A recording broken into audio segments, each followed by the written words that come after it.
So we have another day of court in a freezing courthouse. On purpose, I believe. They don't seem to be able to get the temperature up.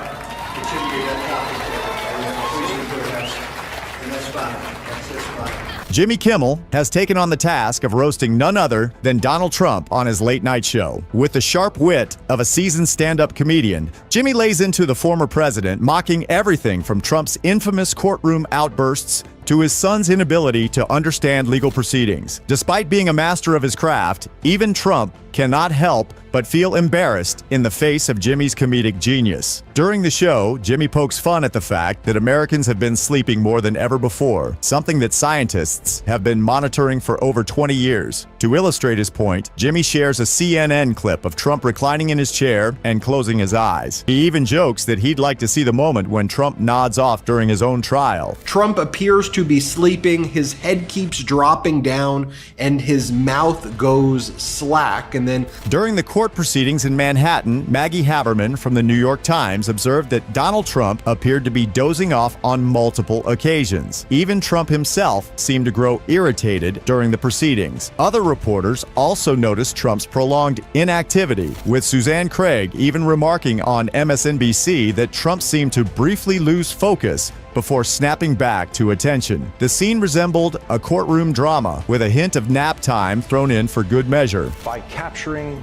the sleeping Donald Trump. This is where the plot thickens. The Trump camp has taken issue with claims that the departing president dozed off during the trial. They are not prepared to embrace the moniker of Sleepy Donald just yet. But in a world where the absurdity of politics can surpass that of fiction, anything is possible. Whether Trump was genuinely snoozing or simply taking a moment to regroup, this trial promises to be amusing. Good news for Trump is that one of his family members finally showed up at court today. The bad news is it was Eric.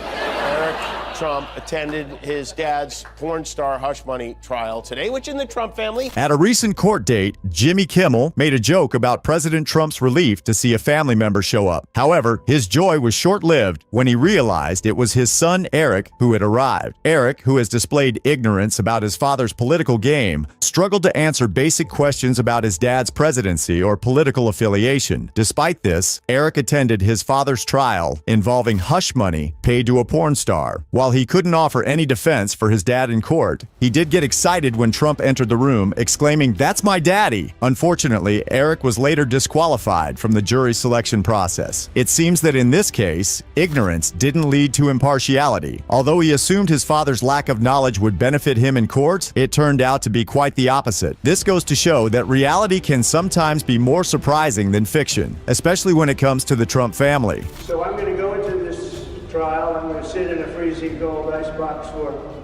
8 hours, 9 hours or so.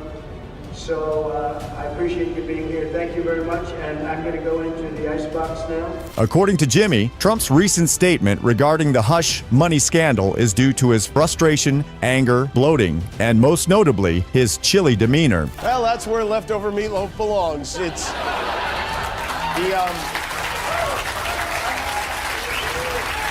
incidentally, the icebox is also what he calls Melania's bedroom. Jimmy couldn't help but poke fun at Trump. He quipped that the place where the leftover meatloaf went was also known as the icebox in Melania's bedroom. So we have another day of court in a freezing courthouse. On purpose, I believe. They don't seem to be able to get the temperature up. It shouldn't be that topic in a freezing courthouse, and that's fine. Jimmy is feeling perplexed and acknowledges it. He wonders why Trump doesn't wear more layers if he's feeling cold, and why he doesn't cover up if he's not that macho. Jimmy also shares an amusing AI-generated video of Trump showcasing his vast collection of outfits as he braves another chilly day in court. As you know, my son is graduating from high school, and it looks like the judge will not let me go through the graduation of my son, who's worked very, very hard. It's always tough when you can't go to your son's graduation. I think it's outrageous that the court can't allow him a day to go see one of the most significant events, in his son's. In a recent episode of his late-night talk show, Jimmy Kimmel highlighted yet another example of President Trump's lack of authority in a particular matter. This time, the issue at hand was the president's desire to attend his son Barron's high school graduation next month. However, despite his wishes, the court denied him permission to do so. Understandably, any parent would want to be present for such a momentous occasion in their child's life, and it is no different for President Trump. The graduation of his youngest son from high school is undoubtedly an important event for him and his family. However, the court's decision to deny him permission to attend did not sit well with him or his supporters. Many Trump supporters believe that the court's refusal to allow him to attend his son's graduation was unfair and unjust. They argue that, as the President of the United States, he should be granted certain privileges, such as being able to attend his son's graduation. However, the court's decision was based on legal grounds, and the law applies to everyone, regardless of their position or status. President Trump attempted to argue that today was a special day for his son, and that he had put a lot of effort into his position. However, the court did not find his argument compelling enough to grant him permission to attend the graduation. It is essential to remember that in a democratic society, the law applies to everyone equally. No one is above the law, not even the President of the United States. While it may be disappointing for President Trump and his family not to be able to attend Barron's graduation, it is important to respect the court's decision and abide by the law. You're not even allowing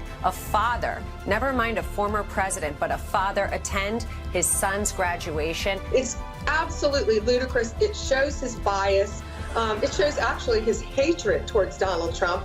Yeah, well, today the judge ruled that he will cancel court on May 17th so Trump can go to Barron's high school graduation, which... After receiving feedback from prominent media sources, the judge adjusted their ruling to permit Trump's attendance at his son Barron's graduation ceremony. Jimmy Kimmel took a comical jab at this news, noting that he can now take a break since the May 17th trial has been called off. Will Sharp, he is on the legal team representing President Trump. Will Sharp in North Carolina, Lieutenant Governor. Let's not talk about it. Will Sharp, former federal prosecutor. Will Sharp.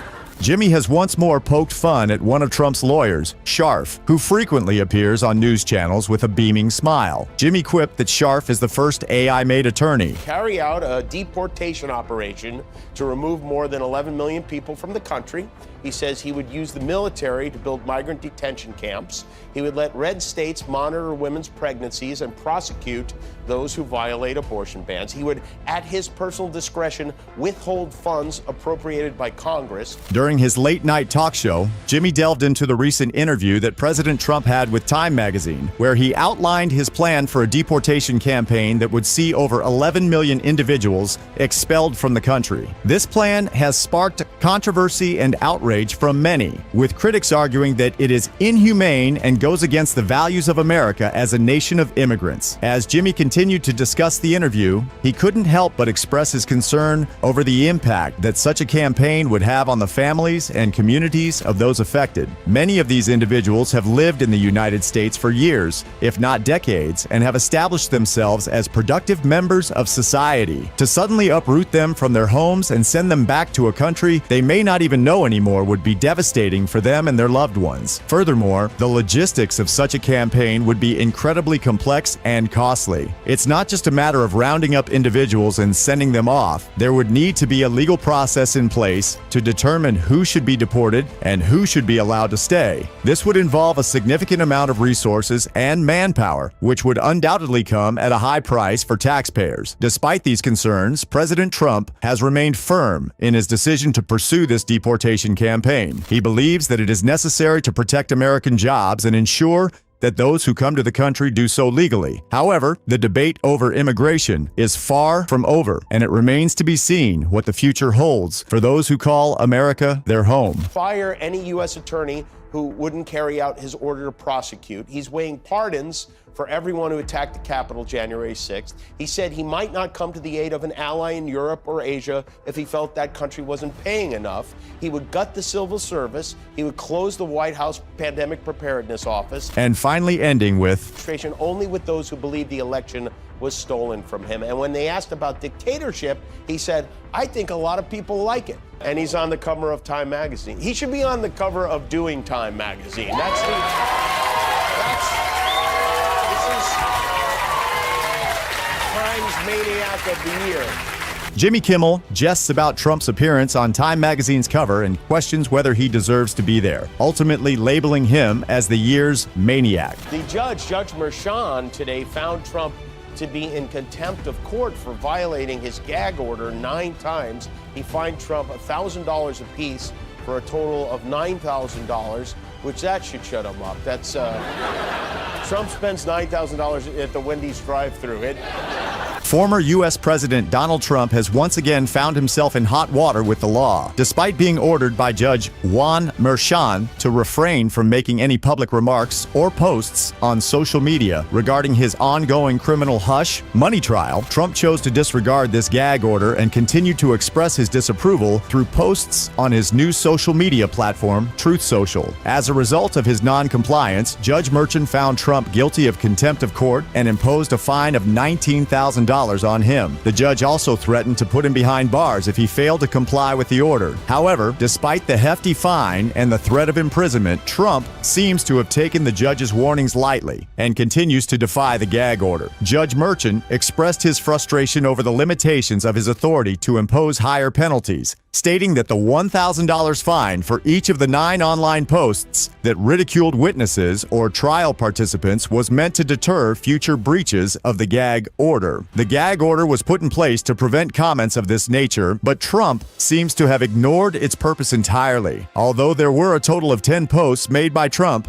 he may have thought that he got away with the 10th one, which was not penalized. This shows a blatant disregard for the court's authority and raises concerns about Trump's attitude towards the law and the justice system as a whole. As the legal battle between Trump and the court continues, it remains to be seen whether the former president will comply with the gag order or face further punishment. The outcome of this case will have significant implications for the future of free speech and the limits of executive power in the United States.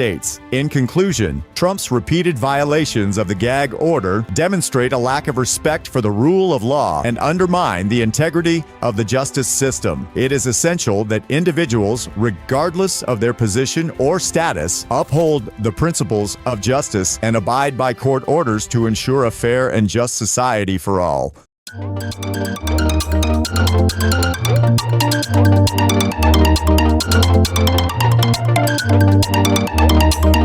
Thank you.